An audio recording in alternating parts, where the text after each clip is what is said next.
बिस्मिल्लाहिर्रहमानिर्रहीम। जैसा कि आप लोग वीडियो में देख रहे हैं कि तहरीक लब्बैक पाकिस्तान के एक बड़े रहनुमा MQM पाकिस्तान के ना सिर्फ जलसे में शामिल हुए बल्कि उनके स्टेज पर भी बैठे रहे।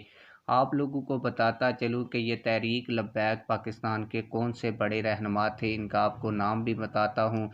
इसके अलावा तहरीक लब्बैक पाकिस्तान ने 3-4 साल इनको एक बड़ा ओहदा भी दिए रखा। जो तहरीक लब्बैक पाकिस्तान के पुराने लोग हैं वो इनकी शक्ल देखकर इनको पहचान गए होंगे। इनके साथ तहरीक लब्बैक पाकिस्तान में जब ये थे तो क्या मामला पेश आया, जिसके बाद तहरीक लब्बैक पाकिस्तान के ख़िलाफ़ इन्होंने एक वीडियो बयान भी दिया था। उसके बाद तहरीक लब्बैक पाकिस्तान की जानिब से इन्हें हटा दिया गया था।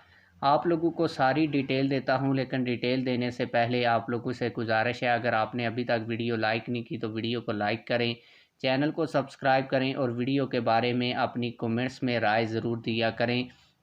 आप लोगों को बताता चलूँ कि जब 2021 में तहरीक लब्बैक पाकिस्तान फ़्रांस के ख़िलाफ़ प्रोटेस्ट कर रही थी तो उस वक्त हुकूमत ने क्रैकडाउन का फ़ैसला किया और इस क्रैकडाउन में ये जो शख्सियत आप लोगों ने MQM के स्टेज पर देखी, इनको भी गिरफ़्तार किया गया। गिरफ़्तारी के बाद इन्होंने जेल से एक वीडियो बयान जारी किया जिसमें इन्होंने कहा कि तहरीक लब्बैक पाकिस्तान को फ़्रांस के ख़िलाफ़ प्रोटेस्ट को ख़त्म कर देना चाहिए।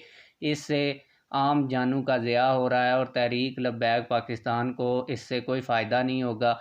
उस वक्त लोग ये कह रहे थे कि हो सकता है कि पुलिस ने इनके ऊपर दबाव डाला हो और इनके ऊपर तशद्दुद किया हो, तब जाकर इन्होंने ये बयान दिया था।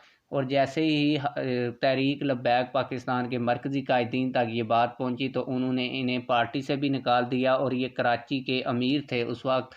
इनको कराची की अमीरशिप से हटाकर मुफ्ती कासिम फ़खरी साहब को कराची का अमीर बना दिया गया।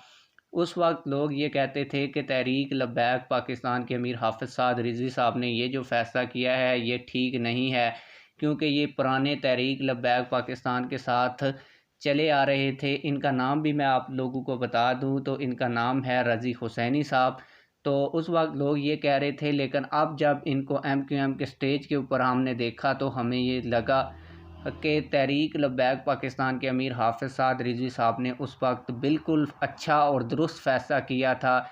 इन जैसी शख्सियत को तहरीक लब्बैक पाकिस्तान का कोई ओहदा देना और तहरीक लब्बैक पाकिस्तान में रखना कोई अच्छी बात नहीं है, क्योंकि जो लोग बार बार पार्टियां बदलते हैं उनका तहरीक लब्बैक पाकिस्तान में उनकी जगह नहीं है। आप लोगों की इस हवाले से क्या राय है, कमेंट सेक्शन में हमें अपनी राय से ज़रूर आगाह कीजिएगा। मिलते हैं किसी और वीडियो में। अल्लाह हाफ़िज़।